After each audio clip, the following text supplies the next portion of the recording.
عقدة من لساني يفقهوا قولي. الحمد لله الذي لم يزل عالما قديرا حيا قيوما سميعا بصيرا، والصلاة والسلام على من أرسل إلى الناس كافة بشيرا ونذيرا، وعلى آله وأصحابه وسلم تسليما كثيرا كثيرا. أما بعد، فأعوذ بالله من الشيطان الرجيم. بسم الله الرحمن الرحيم. قل إن كان آباؤكم وأبناؤكم وإخوانكم وأزواجكم وعشيرتكم وأموال اقترفتموها وتجارة تخشون كسادها ومساكن ترضونها أحب إليكم من الله ورسوله وجهاد في سبيله فتربصوا حتى يأتي الله بأمره. آمنت بالله صدق الله العظيم وبلغنا رسوله النبي الكريم الأمين. قال الله تبارك وتعالى في شان حبيبه مخبرا وآمرا: إن الله وملائكته يصلون على النبي يا أيها الذين آمنوا صلوا عليه وسلموا تسلیما. محبت سے پڑھ لیجیے: الصلاۃ والسلام علیک یا سیدی یا رسول اللہ وعلی آلک واصحابک یا سیدی یا حبیب اللہ. الصلاۃ والسلام علیک یا سیدی یا نبی اللہ وعلی آلک واصحابک یا سیدی یا نور اللہ. مولاي صلی وسلم دائما ابدا على حبيبك خير الخلق كلهم. هو الحبيب الذي ترجى شفاعته لكل حول من الأحوال مقتحم. رب صل وسلم دائما سرمدا على حبيبك خير الخلق كلهم. وہ جو نہ تھے تو کچھ نہ تھا، وہ جو نہ ہو تو کچھ نہ ہو. وہ جو نہ تھے تو کچھ نہ تھا، وہ جو نہ ہو تو کچھ نہ ہو. جان ہے وہ جہان کی، جان ہے تو جہان ہے. نماز اچھی، روزہ اچھا، حج اچھا، زکوٰۃ اچھی.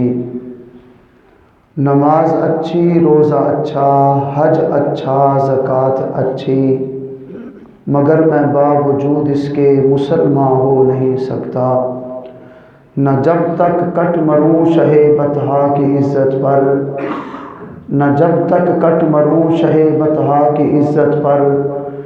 خدا شاہد ہے کامل میرا ایمان ہو نہیں سکتا.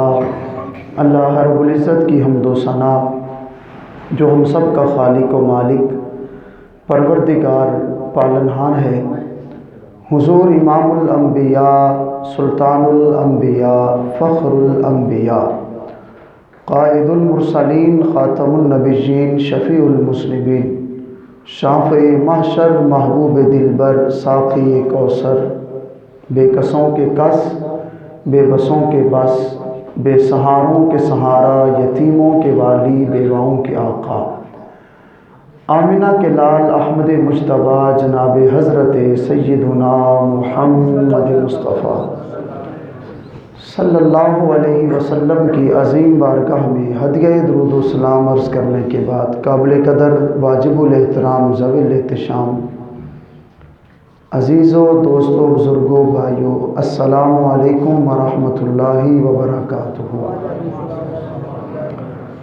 اللہ رب العزت کا کروڑوں بار شکر ادا کرتے ہیں. اللہ تعالیٰ نے ہم سب کو جمعۃ المبارک کی بابرکت گھڑیوں میں اپنی بارگاہ کی حاضری کی توفیق عطا فرمائی.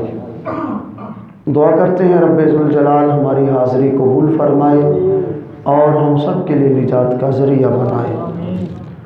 چند جمعے قبل حضور شہنشاہ کون و مکان سید انس و جاں صلی اللہ علیہ وآلہ علیہ وآلہ وسلم کی عزت و ناموس کے حوالے سے گفتگو ہوئی تھی اور گزارش کی تھی کہ انشاءاللہ اس موضوع پہ بھی گفتگو کریں گے کہ کائنات میں جو جو حضور سے وفا کرتا ہے آقا اس کو کیسے عزتیں عطا فرماتے ہیں۔ تو آج کی ہماری گفتگو کا عنوان یہی ہے کہ پوری کائنات میں ایک کو تھوڑی سی کم کر دیں، جس نے آمنہ کے لال کے ساتھ وفا کی ہے رحمت کونین نے اسے عزتوں کے تاج عطا فرمائے۔ رسول اللہ صلی اللہ علیہ وسلم کی بارگاہ سے دو صحابہ کا ذکر کر کے اس امت کے ایک دو عاشقوں کا ذکر کرنا ہے۔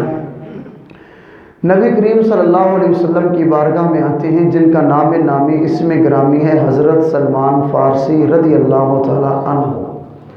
حضرت سلمان فارسی جس باپ کے بیٹے تھے وہ آتش پرست تھے اور بچپن میں خود بھی آگ کی پوجا کرتے تھے۔ حضرت سلمان فارسی رضی اللہ تعالیٰ عنہ کے جو والد تھے، یہ جو آتش کدا ہوتا ہے جس میں آگ کو روشن کیا جاتا ہے، اس آگ کی یعنی ان لوگوں کے خدا کی حفاظت کرتے تھے۔ قوم بڑا نوازتی، بڑا کچھ دیتی۔ حضرت سلمان فارسی رضی اللہ تعالیٰ عنہ روایات میں آتا ہے کہ بچپن سے ہی ایک الگ طبیعت کے مالک تھے۔ مذہبی رہنما سے ملنا جلنا ان کو طبی طور پر پسند تھا۔ جب دین فطرت دین حق کی طرف چلنے لگے تو آپ کے والد نے آپ کو پکڑ کے زنجیروں میں جکڑ دیا، کھانا پینا بند کر دیا۔ وجہ یہ تھی کہ اگر سلمان لوگوں کو پتہ چل گیا کہ میرا بیٹا اس آگ کو چھوڑ بیٹھا ہے تو لوگ مجھے بھی نکال دیں گے۔ اس آگ کو خدا بنا کے بیٹھے تھے۔ اس خدا کی محبت دل میں اتنی تھی کہ بیٹے کی محبت کو بھول گیا، بیٹے پہ طرح طرح کے ظلم و ستم کیے۔ بالآخر حضرت سلمان فارسی کے والد نے حضرت سلمان فارسی رضی اللہ تعالیٰ عنہ کو بیچ دیا۔ اصفہان کے رہنے والے تھے، تقریباً 10 جگہ پہ بکے۔ حضرت سلمان فارسی رضی اللہ تعالیٰ عنہ جس علاقے میں جاتے اس علاقے کے مذہبی جو رہنما تھے ان سے ملاقات کرتے۔ اور ایک جملہ اور یاد رکھیے، حضرت سلیمان علیہ السلام حضرت عیسیٰ علیہ السلام کے تابعی ہیں اور صحابی رسول بھی ہیں۔ تابعی کیسے ہیں؟ حضرت سلمان فارسی رضی اللہ تعالیٰ عنہ بکتے بکاتے جس علاقے میں پہنچے، جس رہنما جس راہب کی بارگاہ میں پہنچے وہ حضرت عیسیٰ علیہ السلام کے صحابی تھے، اور آپ کی عادت تھی جس کے پاس جاتے وہ ان کو نصیحت فرماتے کہ اگر میں دنیا سے چلے جاؤں تو میرے بعد فلاں علاقے میں فلاں عالم ہے اس کے پاس چلے جانا۔ جب اس راہب کے پاس پہنچے، زندگی کا اکثر حصہ گزارا، تو اس راہب نے کہا، آپ نے پوچھا کہ اب کس کے پاس جانا ہے؟ اس راہب نے کہا میرے بعد کسی اور کے پاس نہیں جانا تو نے، اب نبی آخر الزمان کی آمد کا وقت قریب ہے، حضور امام الانبیاء علیہ السلام کی جلوہ گری کا وقت قریب ہے، وہ اپنی نئی شریعت نیا دین نئی کتاب لے کے آئیں گے اور دین ابراہیمی کے ساتھ اس کائنات میں آئیں گے۔ اس راہب نے نشانیاں بتائیں۔ اس نبی کی ایک نشانی یہ ہے کہ صدقہ قبول کرے گا کھائے گا نہیں، دوسری نشانی یہ ہے ہدیہ قبول کرے گا کھائے گا بھی اوروں کو بھی کھلائے گا، تیسری نشانی یہ ہے کہ اس نبی کے دونوں کندھوں کے درمیان مہر نبوت ہوگی۔ فرمایا چوتھی نشانی یہ ہے جس سرزمین پہ وہ نبی تشریف لائیں گے وہ پہاڑوں کی سرزمین ہے، اس کے ارد گرد پہاڑ ہیں۔ پانچویں نشانی یہ ہے جس سرزمین پہ وہ امام الانبیاء تشریف لائیں گے اس جگہ پہ کھجوروں کے باغ کثرت کے ساتھ ہیں۔ حضرت سلمان فارسی رضی اللہ تعالیٰ 10 جگہ پہ بکے غلام بنے، جس آخر میں جس آقا کے ساتھ آقا کی غلامی میں پہنچے وہ غلام مدینہ المنورہ کا رہنے والا ہے، جس کو یثرب کہا جاتا ہے، جو یثرب حضور کے قدموں کی برکت سے مدینہ بنا ہے، طیبہ بنا ہے، طابہ بنا ہے، شفا نگر بنا ہے۔ حضرت سلمان فارسی درخت پہ چڑھے ہیں، کھجوریں اتار رہے ہیں، ایک غلام بھاگتا ہوا آیا، اپنے مالک سے کہنے لگا آپ کو پتہ چلا ہے مدینہ کی سرزمین پہ ایک نبی تشریف لائے ہیں جو نبیوں کے سلطان ہیں، ایک نبی تشریف لائے ہیں جو ایک خدا کی دعوت دیتے ہیں۔ حضرت سلمان خود آپ بیتی بتاتے ہیں، فرماتے درخت پہ چڑھا تھا، رات بھی حضور کی آمد میں گزرتی، دن بھی حضور کی آمد میں گزارتا، اور آپ نے زندگی تقریباً 350 سال پائی ہے۔ حضرت سلمان فارسی نے ساری زندگی کا اکثر حصہ حضور کے انتظار میں گزرا۔ اب جب خبر ملی حضور آ گئے، حضرت سلمان فارسی نے کھجوروں کے درخت سے نیچے چھلانگ ماری۔ آقا سے پکارنے لگے کیا ہوا؟ آقا نے کہا سلمان تو غلام ہے تو غلام بن کے رہ۔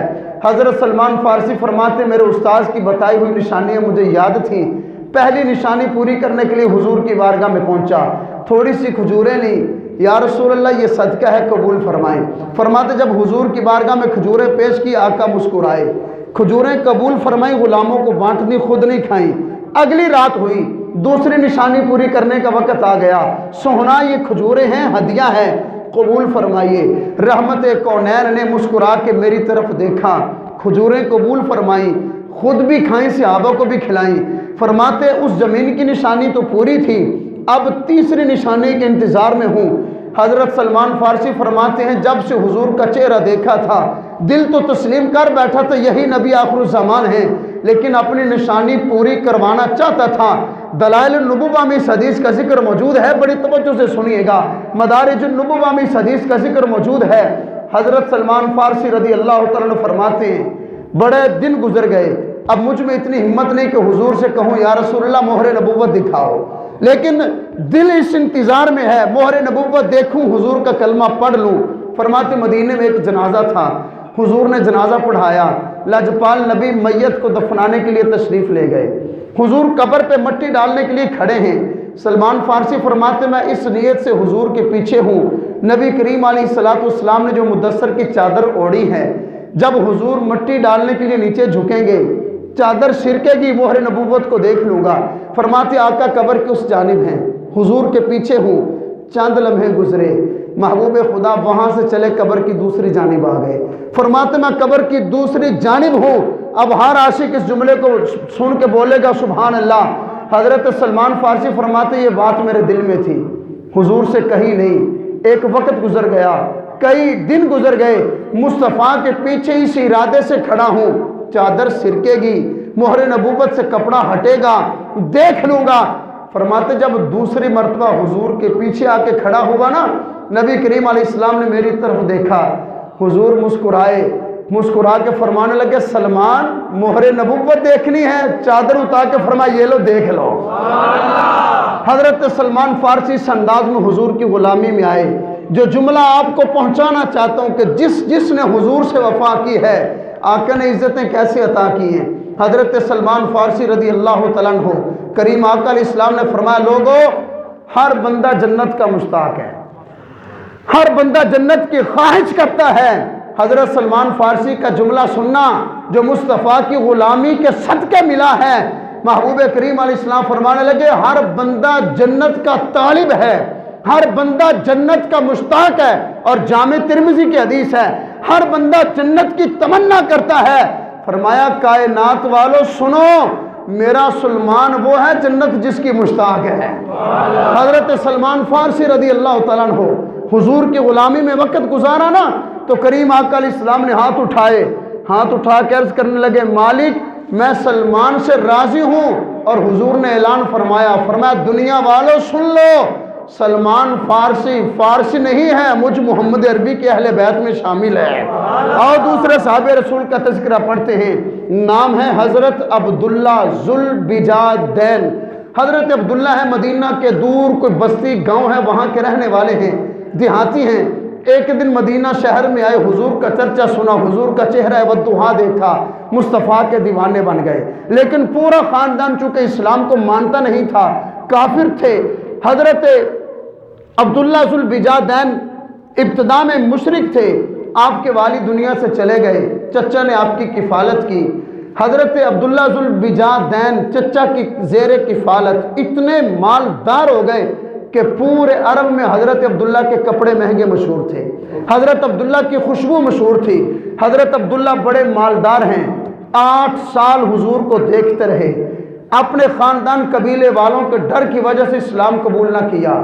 8 ہجری فتح مکہ کے بعد محبوب کریم علیہ السلام مدینہ تشریف لائے۔ فتح مکہ کے بعد حضرت عبداللہ ذوالبجادین اپنے چچا سے کہنے لگے میں نے تو 8 سال تمہارا انتظار کیا ہے کہ ہو سکتا ہے کہ تم اسلام قبول کر لو، مصطفیٰ کا کلمہ پڑھ لو، لیکن آپ نے نہیں پڑھا۔ حضرت عبداللہ ذوالبجادین فرمانے لگے آج میں اعلان کرتا ہوں میں محمد عربی کا کلمہ پڑھتا ہوں اور ان بتوں کو سجدہ کرنے سے بیزار ہوں۔ حضرت عبداللہ ذوالبجادین نے جب یہ جملہ بولا، چچا کہنے لگا بیٹے اگر تو نے حضور کا کلمہ پڑھنا ہے تو تجھ سے جو کچھ بھی ہے سب کچھ چھین لوں گا، تیرے جسم پہ جو کپڑے ہیں وہ بھی اتار لوں گا۔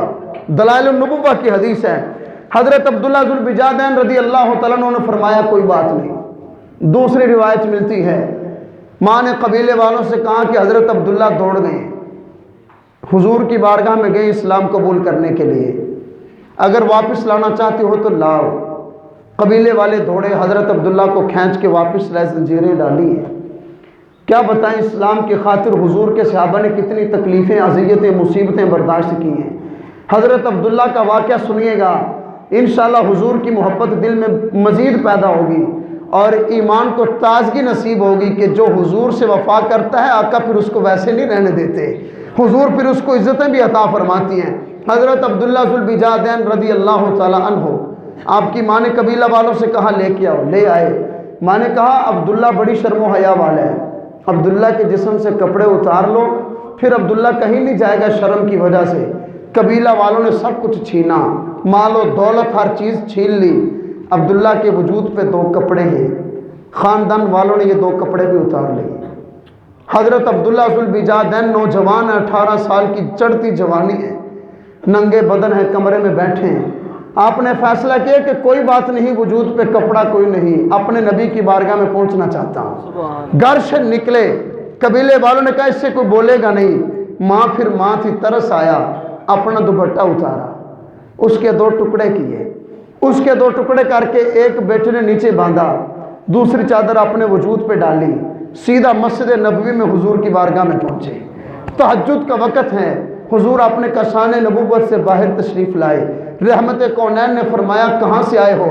یا رسول اللہ فلاں بستی وہاں سے آیا ہوں، نام اب عبدالعزیٰ ہے، حضور آپ کی غلامی اختیار کرنا چاہتا ہوں اور زندگی آپ کی غلامی میں گزارنا چاہتا ہوں۔ نبی کریم علیہ السلام نے فرمایا آج کے بعد عبدالعزیٰ نہیں، آج کے بعد تیرا نبی تیرا نام عبداللہ رکھتا ہے۔ جب حضور نے حالت دیکھی، قبیلے والوں نے سب کچھ چھین لیا، مال و دولت، وجود کے کپڑے بھی اتار لیے۔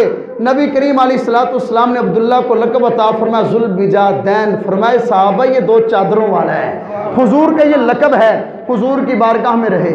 احادیث میں آتا ہے کہ سورج طلوع ہونے کے بعد کھڑے ہو جاتے، جب تک دل چاہتا کئی گھنٹے خدا کی بندگی کرتے، سارا دن حضور کی غلامی میں رہتے، ہمارے آقا کی خدمت میں مصروف رہتے۔ حضرت عبداللہ ذوالبجادین رضی اللہ تعالیٰ عنہ اپنے نبی کی خاطر ماں چھوڑی، بہن بھائی چھوڑے، قبیلہ چھوڑا، رشتہ داروں کو چھوڑا، مال و دولت چھوڑا، وجود پہ جو کپڑے تھے یہ بھی چھوڑے۔ اب سنیے گا میرے نبی نے نوازا کس انداز میں ہے۔ اب حضور کی عطا کا ذکر ہونے لگا ہے۔ ایک وقت آتا ہے رحمت کونین صلی اللہ علیہ وسلم ہاتھ اٹھاتے ہیں، ہاتھ اٹھا کے حضور عرض کرتے ہیں مالک میں عبداللہ سے راضی ہوں، تو بھی میرے عبداللہ سے راضی ہو جا۔ اگلا جملہ سنیے گا، 8 ہجری میں اسلام قبول کیا، زیادہ وقت حضور کی غلامی نصیب نہیں ہوئی، 9 ہجری کی باری آ گئی۔ 9 ہجری میں حضور علیہ السلام نے غزوہ تبوک کا اعلان فرمایا۔ غزوہ تبوک ہمارے نبی کی زندگی کا آخری غزوہ ہے۔ غزوہ تبوک کی تیاری جاری ہے۔ حضرت عبداللہ ذوالبجادین آئے، یا رسول اللہ جانا چاہتا ہوں۔ اس سے پہلے ایک جملہ سنیں، حضرت عبداللہ ذوالبجادین نے مدینہ میں ایک لڑکی کو نکاح کا پیغام بھیجا، اس نے کہا میں نہیں کروانا۔ حضرت ابوبکر صدیق گئے، اس نے کہا میں نہیں کروانا۔ حضرت عمر فاروق گئے کہ اس بندے کے ساتھ کر لے، حضور کا بڑا لاڈلا صحابی ہے، اس نے کہا میں نہیں کروانا۔ حضور کو اس بات کی خبر پہنچی، فرمایا عبداللہ پتہ چلا ہے فلان لڑکی کو تو نے پیغام نکاح بھیجا، قبول نہیں کیا۔ یا رسول اللہ ایسے ہے، کریم آقا مسجد نبوی میں بیٹھے ہیں، فرمایا صحابہ گواہ ہو جاؤ میں محمد عربی نے عبداللہ کے نکاح اس لڑکی کے ساتھ کر دیا ہے۔ عبداللہ وہ ہیں جن کا نکاح حضور کروا رہے ہیں۔ اگلا جملہ، غزوہ تبوک کی تیاری ہے، سفر ہے، رستے میں التجا کرنے لگے، یا رسول اللہ دعا کر دیں کہ شہادت نصیب ہو جائے۔ ببول ایک بوٹی ہے، سرکار نے فرمایا اس کے پتوں کو لے کے آؤ، اس کی چھال کو لے کے آؤ۔ حضرت عبداللہ ببول کی چھال کو لے کے آئے، التجا کیا کروائی کہ حضور اللہ مجھے شہادت دے۔ یہ جملے بڑے سننے والے ہیں۔ حضور علیہ السلام نے آپ کے بازو پہ ببول کی چھال کو باندھا، سرکار نے ہاتھ اٹھائے، اللہ میرے عبداللہ پہ، میرے عبداللہ کے وجود پہ کافروں کی تلوار کو حرام کر دے، کسی کافر کی تلوار میرے عبداللہ تک نہ پہنچے، کوئی کافر میرے عبداللہ کو تکلیف نہ پہنچائے۔ آنکھوں سے آنسو ہے، یا رسول اللہ مانگی شہادت ہے، آپ دعا کیا فرما رہے ہیں؟ نبی کریم علیہ السلام کے علم غیب سنیے گا، صحیح مسلم کی حدیث پڑھ رہا ہوں۔ رسول اللہ علیہ السلام فرمانے لگے، عبداللہ شہادت صرف ایسے نہیں ملتی کہ بندہ کافر کی تلوار سے مرے۔ حضور کے جملے ہیں، سرکار نے فرمایا جو خدا کی راہ میں جہاد میں نکلے، بخار چڑھے، بخار کی وجہ سے فوت ہو جائے، اللہ اس کو بھی شہادت کی موت عطا فرماتا ہے۔ اب حضور نے غیب کی خبر دے دی، تبوک کے میدان میں پہنچے، 21 دن میرے آپ کے لجپال نبی غزوہ تبوک میں رہے، جنگ نہیں ہوئی، کوئی صحابی شہید نہیں ہوا۔ حضور سے شہادت کی تمنا مانگی تھی، کریم آقا نے کیا فرمایا تھا کہ عبداللہ ضروری نہیں تلوار سے شہادت ہو، بخار چڑھے اللہ پھر بھی شہادت کی موت عطا فرماتا ہے، راہ خدا میں ہونا۔ صحابہ فرماتے حضرت عبداللہ ذوالبجادین کو بخار چڑھا، اسی بخار میں فوت ہو گئے۔ حضور کی غیب کی خبر سچ ثابت ہوئی۔ اگلے جملے سننے والے ہیں، حضرت عبداللہ بن مسعود فرماتے ہیں، فرماتے میں عبداللہ ذوالبجادین سے 15 سال پہلے اسلام قبول کیا تھا میں نے۔ کریم آقا نے فرمایا غلاموں اپنے بھائی حضرت عبداللہ کی قبر تیار کرو۔ حضرت عبداللہ کی قبر تیار ہو رہی ہے، سرکار کی آنکھوں میں آنسو ہیں، محبوب کریم نے مدثر کی چادر اتاری، فرمایا غلاموں یہ میری چادر میرے غلام کو کفن کے طور پہ عطا فرما دو۔ سرکار علیہ السلام نے پوچھا قبر تیار ہو جائے تو مجھے بلانا، محبوب کریم تشریف لے گئے۔ پوری زندگی میں 5 خوش نصیب ایسے ہیں جن کی قبر میں حضور لیٹے ہیں، ان میں سے عبداللہ ذوالبجادین ہیں کہ محمد سے وفات ہونے تو ہم تیرے ہیں۔ حضرت عبداللہ ذوالبجادین کی قبر تیار ہو گئی، صحابہ فرماتے ہیں ہر ایک کی آنکھوں میں آنسو ہیں، ہر ایک رشک اور حسرت کی نظر سے دیکھ رہا ہے۔ صحابہ کہنے لگے حضور عبداللہ ذوالبجادین کی قبر میں لیٹ گئے، پھر اٹھے، اپنے ہاتھوں سے پکڑ کے عبداللہ ذوالبجادین کو قبر میں اتارا، کچی اینٹوں کے ساتھ عبداللہ ذوالبجادین کی قبر کو اپنی ہاتھوں سے بند کیا۔ اب یہاں پہ پھر ہاتھ اٹھائے، اللہ میں عبداللہ ذوالبجادین سے راضی ہوں، تو بھی میرے عبداللہ سے راضی ہو جا۔ اور میں کہتا ہوں دنیا میں اس پیار کی مثال تو لے کے آؤ نا، نبی کی خاطر گھر چھوڑا تو کیا ہوا؟ حضور نے فرمایا عبداللہ آج کے بعد تو میرا ہے، میں تیرا ہوں، اور رب سے بھی کہا مالک میں عبداللہ کا ہوں تو بھی عبداللہ کا ہو جا۔ اب اگلے جملے سنیے گا، حضرت عبداللہ بن مسعود فرماتے 15 سال پہلے اسلام قبول کیا ہے، لیکن میرے دل کی حسرت یہ تھی اے خدا کاش عبداللہ جس چارپائی پہ ہے اس چارپائی پہ عبداللہ نہ ہوتا، میں اس چارپائی پہ ہوتا۔ ابو بکر صدیق جس کی شان یہ ہے، میرے نبی حضرت عمر فاروق سے فرمائے عمر تیری ساری زندگی کی نیکیاں میرے ابو بکر کی ایک نیکی ہے۔ اب عبداللہ بن ذوالبجادین کا مقام سنیے، صحابہ فرماتے ابو بکر صدیق رو رو کے کہہ رہے اے کاش جس قبر میں عبداللہ ذوالبجادین گئے ہیں کتنے مقدروں والا ہے، اے کاش اس قبر میں ابو بکر صدیق چلا جاتا۔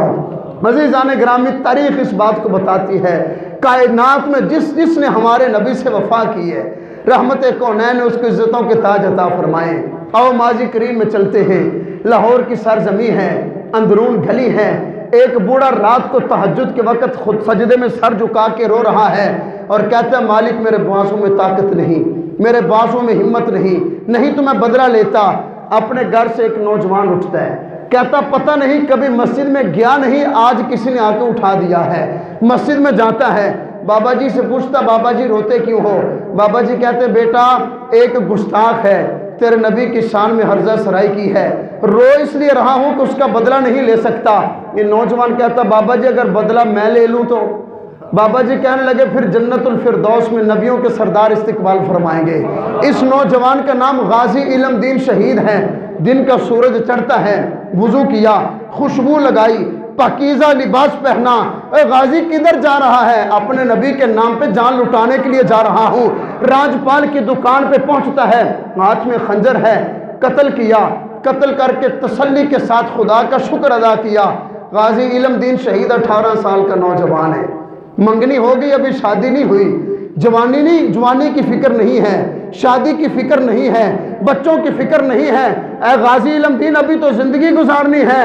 غازی علم دین شہید نے حضور کے نام پہ اپنی جان لٹائی نا، میاں والی کی جیل میں پہنچے۔ زمانے کا بہت بڑا پیر سیال رحمت اللہ تعالی علیہ، خواجہ شمس الدین سیالوی جن کا اسم گرامی ہے، پیر سید مہر علی شاہ کے بھی پیر ہیں۔ پیر سیال چلتے ہیں سیال شریف سے، کہتے آؤ بیلیو میاں والی میں حضور کے عاشق کو مل کے آتے ہیں۔ میاں والی کی جیل میں پہنچتے ہیں۔ غازی علم دین نہ عالم، نہ حافظ، نہ قاری، نہ مفسر، نہ محدث، ان پڑھ نوجوان ہے، ناظرہ قرآن بھی نہیں پڑھا، ایک کلاس بھی سکول کی نہیں پڑھا، ساری زندگی لوہار کی دکان پہ بیٹھا ہے، باپ لوہار ہے، خود بھی لوہار ہے۔ زمانے کا پیر سیال علم دین کو ملنے کے لیے جیل میں جا رہا ہے۔ اگلا جملہ سنیے گا، جب پیر سیال جیل کی کوٹھری میں پہنچے نا، غازی علم دین مسکرا کے فرمانے لگے، پیر جی سورہ یوسف کی تلاوت تو سنائیں۔ خواجہ شمس الدین سیالوی نے سورہ یوسف کی تلاوت شروع کی۔ جب پڑھنے والا علم خواجہ شمس الدین ہو، سننے والا علم دین ہو، پھر منظر کیا ہوگا؟ لکھا ہے تاریخ میں، جہاں کہیں سے خواجہ شمس الدین سیالوی بھول جاتے ہیں، غازی علم دین مسکرا کے کہتے ہیں پیر جی یہاں پہ ایسے نہیں، ایسے پڑھنا ہے۔ خواجہ شمس الدین سیالوی نے روتی آنکھوں سے قرآن کی تلاوت مکمل کی، سورہ یوسف کی تلاوت مکمل ہوئی۔ پوچھا علم دین، زمانے والے کہتے ہیں تو نے ناظرہ بھی نہیں پڑھا، زمانے والے کہتے ہیں تو سکول کی ایک جماعت بھی نہیں پڑھا، لیکن حافظ میں ہوں، زبانی پڑھتا میں ہوں، لقمے تو دیتا ہے، غلطیاں تو نکالتا ہے۔ حضور کے عشق کو جملہ سننا۔ غازی علم دین شہید کی آنکھوں سے آنسو جاری ہیں۔ کہا پیر جی دنیا ٹھیک کہتی ہے، ناظرہ بھی نہیں پڑھا، لیکن جس دن سے آمنہ کے لال پہ جان قربان کی ہے، قرآن والے نے آ کے قرآن زبانی یاد کروا دی ہے۔ عزیزان گرامی، لبیک لبیک لبیک لبیک یا رسول اللہ، یا علی لبیک لبیک لبیک یا رسول اللہ، لبیک۔ عزیزان گرامی، کہا پیر جی دنیا ٹھیک کہتی ہے، ناظرہ قرآن پڑھا نہیں ہوں، جس دن سے حضور سے وفا کی ہے، آمنہ کے لال نے سارا قرآن زبانی پڑھا دیا ہے۔ بات مکمل نہیں ہوئی، غازی علم دین شہید کی شہادت کا وقت آ گیا۔ میاں والی کے جیل میں غازی علم دین کو رات کے اندھیرے میں دفن کر دیا گیا۔ غازی علم دین شہید کی وصیت تھی کہ مجھے لاہور داتا علی حجویری کے قدموں میں دفن کیا جائے۔ غازی علم دین شہید کا مقدمہ لڑنے کے لیے قائد اعظم محمد علی جناح پاکستان پہنچے تھے، علامہ اقبال مقدمہ لڑتے رہے۔ غازی علم دین شہید رحمت اللہ تعالی علیہ جب حضور سے اتنی وفا ہو، قائد اعظم نے کہا علم دین ایک مرتبہ کہہ دے میں نے نہیں مارا، چھڑانا ہمارا کام ہے۔ علم دین نے کہا زندگی میں کام ہی چنگا اب کیا، میں کیوں کہوں میں نے نہیں مارا۔ اگلا جملہ سنیے گا، غازی علم دین شہید کو رات کے اندھیرے میں دفن کر دیا گیا۔ علامہ محمد اقبال، پیر سید جماعت علی شاہ، قائد اعظم محمد علی جناح، سید دیدار علی شاہ محدث لاہوری، بڑے بڑے بزرگ اٹھے، انگریز حکومت تھی۔ 17 دنوں کے بعد غازی علم دین شہید کو میاں والی کی جیل سے نکالا گیا، قبر کھودی گئی۔ کافر خوش تھے کہ 24 گھنٹے گزرنے کے بعد جسم پھول جاتا ہے، اور سائنس یہ کہتی ہے کہ 7 دن کے اندر اندر جسم پھول بھی جاتا ہے، پھٹ بھی جاتا ہے، ہڈیاں گلنا شروع ہو جاتی ہیں۔ کافر جشن منا رہے تھے، مسلمان پاگل ہو گئے ہیں۔ 17 دن کے بعد ان کو ہڈیوں کے سوا کیا ملے گا؟ جب 17 دنوں کے بعد غازی علم دین شہید کی قبر کو کھولا گیا، تاریخ بتاتی ہے کہ پورا میاں والی خوشبوؤں سے مہک اٹھا، علم دین کا وجود بھی تازہ، کپڑے بھی تازہ۔ کہا علم دین کیا ہوا؟ سائنس کہتی ہے 1 ہفتے کے اندر وجود پھول جاتا ہے، پھٹ جاتا ہے، ہڈیوں کو مٹی کھا جاتی ہے، تیرا جسم بھی تازہ، کفن بھی تازہ۔ ہوا کیا ہے؟ غازی علم دین شہید نے کہا زمین میلی نہیں ہوتی، زمن میلا نہیں ہوتا، کائنات والوں سنو محمد کے غلاموں کا کفن میلا نہیں ہوتا۔ غازی علم دین شہید رحمت اللہ تعالی لاہور میں آئے، میرے آقا کتنی عزتیں دیتے ہیں۔ عبداللہ ذوالبجادین کو قبر میں اتارا، حضرت ابوبکر صدیق نے کیا کہا؟ کاش اس قبر میں ہوتا۔ غازی علم دین شہید کا جنازہ دیکھ کر شاعر مشرق، عاشق رسول، مصور پاکستان علامہ محمد اقبال فرماتے ہیں بڑے بڑے عروج و زوال دیکھے ہیں، کبھی اقبال کے دل میں یہ حسرت نہیں ہے کہ کاش میں ایسے ہوتا، لیکن آج علم دین کا جنازہ دیکھ کے اقبال کا دل بار بار رو رہا ہے، کاش علم دین کے چارپائے پہ علم دین نہیں علامہ اقبال ہوتا۔ عزیزان گرامی، غازی علم دین شہید کا جنازہ پڑھانے کے لیے محدث لاہوری سید دیدار علی شاہ آگے بڑھتے ہیں، بے ہوش ہو کے زمین پہ گر گئے۔ سید دیدار علی شاہ حضور کی آل نے پوچھا پیر جی کیا ہوا تھا؟ سید دیدار علی شاہ فرمانے لگے ساری زندگی حدیثیں پڑھی ہیں، ساری زندگی حدیثیں پڑھائی ہیں، ساری زندگی قرآن بھی پڑھا ہے، پڑھایا بھی ہے، لیکن ساری زندگی میں وہ مقام نہیں ملا جو علم دین شہید کے جنازے میں مل گیا ہے۔ میں نے کہا عاشق تو عاشق ہے، ان عاشقوں کے جنازے میں جو شرکت کر لے خدا ان کا بھی بیڑا پار فرما دیتا ہے۔ پیر جی ہوا کیا ہے؟ سید دیدار علی شاہ فرمانے لگے، فرماتے جب علم دین کا جنازہ پڑھانے کے لیے آگے بڑھا ہوں، اپنی آنکھوں سے دیکھا ہے آمنہ کے لال نے جاگتی آنکھوں کے ساتھ اپنی زیارت کروا دی ہے، حضور اپنے یاروں کے ساتھ علم دین کے جنازے میں تشریف لا رہے ہیں۔ عزیزان گرامی، دنیا اس بات کو مانتی ہے، آج تک کائنات میں جس جس نے حضور سے وفا کی ہے آمنہ کے لال نے اسے عزتیں عطا کی ہیں۔ یتیم خانہ میں ایک چھوٹی سی مسجد ہے 5-7 مرلے کی، اس مسجد کے امام و خطیب دنیا جس کو علامہ خادم حسین رضوی کہتی ہے، کون جانتا تھا اس بابے کو؟ اس بابے کی کتنی پراپرٹی، کتنی جائیداد، کتنی مال و دولت، کیا تھا؟ کچھ بھی نہیں تھا، اگر کیا ہے تو مصطفیٰ کے نام سے وفا کی ہے۔ علامہ محمد خادم حسین رضوی رحمت اللہ تعالی علیہ جب دنیا سے جاتے ہیں تو دنیا تسلیم کر کے کہتی ہے واقعی مصطفیٰ کا عاشق جا رہا ہے، اور جنازے بتا رہے ہوتے ہیں کہ جو حضور سے وفا کرتا ہے آمنہ کے لال ایسے ہی عزت عطا فرماتے ہیں۔ عزیزان گرامی، آج کے موضوع کی مناسبت ایک یہ بھی تھی، آج سے بابا جی خادم حسین رضوی رحمۃ اللہ تعالی علیہ کا عرس مبارک جاری ہے، آپ حضرات ضرور شرکت کیجئے گا۔ یقیناً اللہ تعالیٰ کی رحمتیں برستی ہیں ان جیسے عظیم لوگوں کی قبروں پہ، ان کی زندگی سے ہمیں بھی پیغام ملتا ہے۔ عبداللہ ذوالبجادین کا ذکر سنا، حضرت سلمان فارسی کا تذکرہ، غازی علم دین شہید کا تذکرہ، علامہ خادم حسین رضوی کا ذکر خیر ہوا، ان تمام لوگوں کی زندگیوں سے ہمیں سبق کیا ملتا ہے؟ زندگی میں بڑا پیسہ کما لیں کوئی بات نہیں، سب کچھ کر لیں کوئی بات نہیں، لیکن بات اس کی ہے جو زندگی مصطفیٰ کی غلامی میں گزار کے چلا جاتا ہے۔ نماز اچھی، روزہ اچھا، حج اچھا، زکوٰۃ اچھی، مگر میں باوجود اس کے مسلمان ہو نہیں سکتا، نہ جب تک کٹ مروں شہ بطحا کی عزت پر، خدا شاہد ہے کامل میرا ایمان ہو نہیں سکتا۔ علامہ محمد اقبال نے بھی یہی فرمایا تھا کہ محمد سے وفا تو نے تو ہم تیرے ہیں، یہ جہاں چیز ہے کیا لوح و قلم تیرے ہیں۔ دعا کرتے ہیں اللہ رب العزت ہم گناہ گاروں کو بھی اپنے پاک محبوب صلی اللہ علیہ وسلم کی سچی محبت عطا فرمائے۔ وآخر دعوایا ان الحمد للہ رب العالمین۔